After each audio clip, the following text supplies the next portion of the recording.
Alright, story time. Okay, so as many of you may know, I used to live in Korea. I was there for about a year on tour of duty when I was in the United States Army.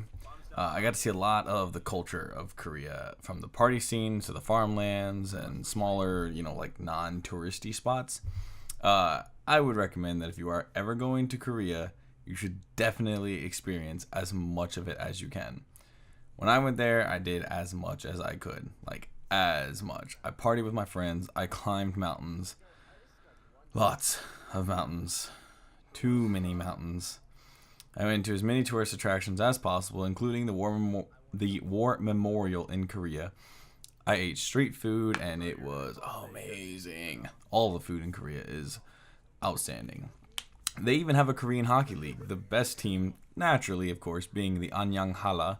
One of the pictures I post in this video is a little hockey puck that I got from their team. I did my first color run as well when I was in Korea, but that was more of an army thing and not really a Korea thing. Anyway, one of my fondest yet not so fondest stories of Korea was when one of my good friends took me out to some of the bars. For the story's sake, I won't say any names, so let's just call him Fred. And, come to think of it, I don't think I know a single Fred in my life. Anyway, we were going to a bunch of bars in the Ville. The Ville is a little neighborhood that lies just outside of each military base. In my experience and opinion, the Air Force Base Osan has the best Ville. The best bars, the best shops, the best food in the area. Everything is really good there. Because, the Air Force always has the best things.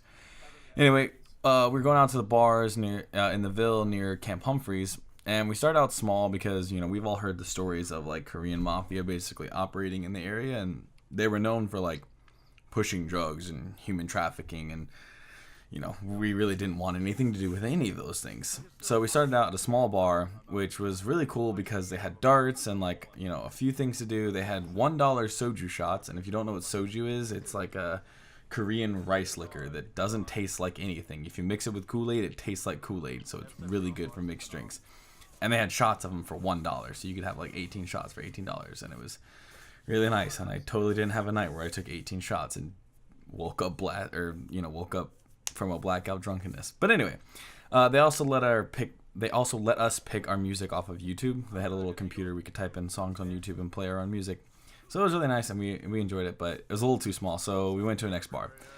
The next bar was filled with people, and to be honest, I love social interaction and I love people, but I also have really bad anxiety. And if I'm in a place that's too crowded with people, I'll start getting really anxious. So we didn't last too long at that bar. Truth be told, at this point, the alcohol started to kick in, so I don't actually really remember much of the night. I do remember that at some point in the night, we arrived at this bar that, once I got in there, it seemed pretty nice. We were with a few of our other friends at this point. We had all met up at night in the town, decided to join forces and hit the town. And we all decided to go to this bar despite me saying that, it seemed pretty sketchy because one of the times we passed by, it was girls were in the windows, the walls were windowed, and they were just staring at us as we walked by. It was super creepy. But, we went in, and what seemed like immediately one of our friends just disappeared into the bar. We didn't see him anywhere. So Fred and I decided to play some pool. And two of the girls who worked at the bar came up to us and they were like, "Oh, you want us to play? We'll play a fun game. Loser buys drinks." And we're like, no thanks. We're okay. And, they were juicy girls. And if you don't know what a juicy girl is, pause the video right now. Go to Google and look it up. I'm not going to say it, but you should still know what a juicy girl is for your own information. Anyway, they kept being persistent, and, I immediately said no. I was like, I'm not that stupid. I knew they were trying to hustle us. I'm not wasting my money on these girls' drinks and all that stuff when I could be buying something for me. But they were really persistent, and eventually my friend was just like, let's just play one game with them. So, it's all good. We decided to play a game with them, and the first game, Fred and I seemingly sweeped the table in about 2 or 3 turns, which is probably the best game of pool I ever played, being hustled or not. So at the end of it, we won. Of course, we stomped them, and Fred and I got some free drinks, which, you know, would have cost us maybe $10 for the both of us. You know, not that much, because drinks in Korea are really cheap. Just an FYI. The next game came up, and we were feeling pretty good about ourselves at this point. So we agreed to play them again for drinks. We're like, nah, all right, 2 more free drinks. What up? This game, they started with the first turn. They got to go first, and we never touched the table. I mean, they were making shots like behind their back, you know, laying across the table, like insane shots, and we never got to touch the table. So, you know, I felt pretty angry because I got played, and I felt pretty stupid because I allowed it to happen. But either way, I decided, you know, we would buy their drinks. We would buy their drinks. And they turned to us, and they said that it was going to be $30. I asked them how much. They said 30. I said, okay. I handed them the money. They're like, no, 30 each. I'm like, what? Hold on. Pause. What? 30 each? So I turned to Fred, of course, my other friend. I'm like, you're going to cover half of it, right? Because it was your idea. And he looks at me and he turns out his pockets like, oh, I don't have any money. I'm like, oh, this is awesome. This is your idea. But okay.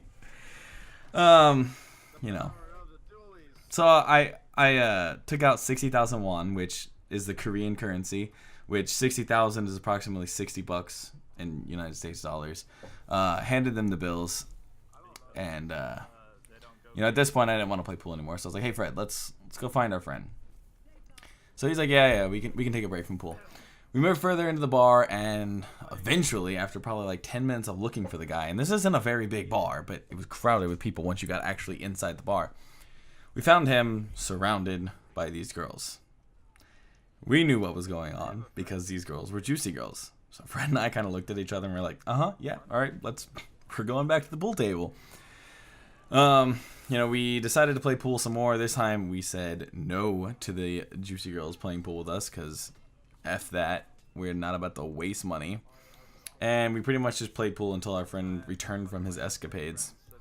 Finally, we went home that night at about 1:50 in the morning when the curfew for soldiers in South Korea was at 2 in the morning. So we like barely made it. It was pretty stressful, but you know, we had a good night, so it was worth it.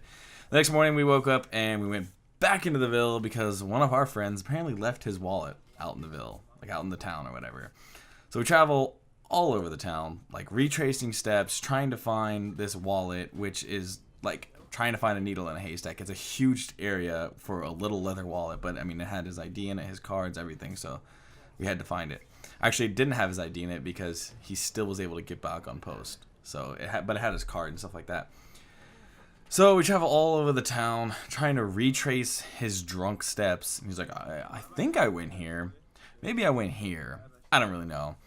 We eventually find the place that he slept last night, the night prior to, which was, I shit you not, a single lazy boy couch in the middle of like this garage type room, and with some like shower curtains sitting next to the chair. And we were like, what's up with the shower curtains? She's like, yeah, I used that as a blanket last night. I got cold and I pulled shower curtains over my body. And I'm just like, okay, why would you do that? But you know, I almost felt bad for him, but it was also his own doing, and he didn't seem to feel too bad about it, so it served for a good laugh, I guess.